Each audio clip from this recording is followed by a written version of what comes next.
Hey everyone, it's Jen from Midnight Sky Fibers, and I just wanted to show you my current favorite lace edging of the week, which is what's normally called a fern lace edging. Because as you can see, it looks like a frond of a fern. It's currently my favorite edging that I've been putting on everything lace that I've been knitting, and lace of course is my favorite spring project.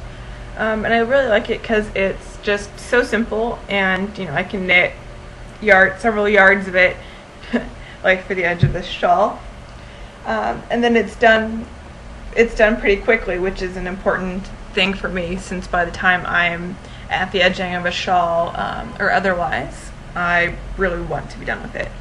So this is another example of fern lace edging. So this is knit. It looks great when it's knit both in thicker yarn or thinner yarn, and it doesn't interfere with the rest of a lace pattern, so it's nice when you just need something really simple. And I like that I can knit it without having to carry along a chart with me, or without having really, as much as I love really complex lace, it's every row, it's nice sometimes to knit something where you can really clearly, see the lace pattern. There's no guesswork as to what it is. And then I've also been knitting it on my current project of the day, or week I guess, which is a stainless steel yarn from Habu Textiles. This is the stainless steel and silk. They also have stainless steel and wool, and I've also been knitting the fern edging on here because as you can see, this yarn is really fine, and it stretches, so I can adjust it out exactly how I want it. So when it's done, it'll be a really nice, because I'll have the nice pointy edges that I like, without having knit a bunch of lace that you can't see the pattern of too much, since this will be a lace scarf that'll be worn scrunched up against the neck. And then finally, I want to show you a new software program that came out.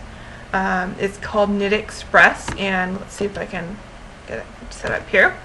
So what KnitXpress is it takes something like, say I have row 1, and I have knit 1, purl 1, knit 1, purl 1, and it condenses it down so that you get all the repeats in a pattern row all in one place.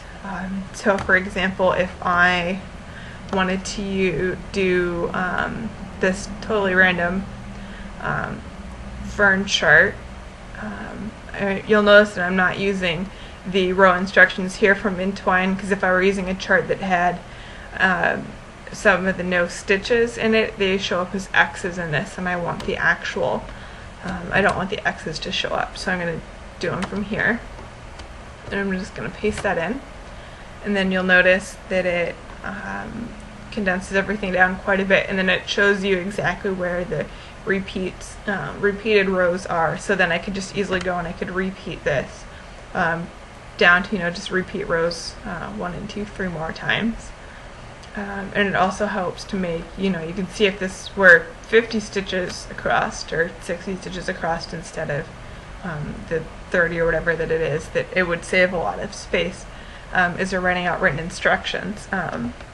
So this software is best for if you are trying to do something where you're doing the knit instructions for a chart where you don't have repeat rows marked. It's not quite so useful for repeat rows, though if you're knitting something like a triangular shawl, it does work.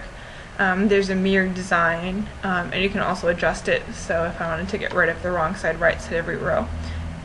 No, excuse me, that also helps to save space as well.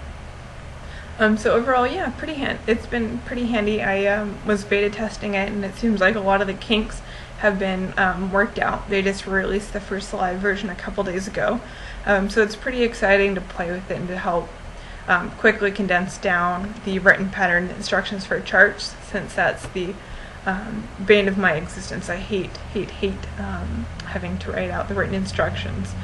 So between Entwined and KnitXpress, I can do the knit instructions for my charts easily and quickly. So that's pretty much everything. Pretty much everything in the knitting life here. I hope that you're also all as obsessed with lace as I am for spring, because you're going to be seeing a lot more of it from me. if I can make my computer stop deleting my lace charts long enough to get any of it published. Alright, happy knitting.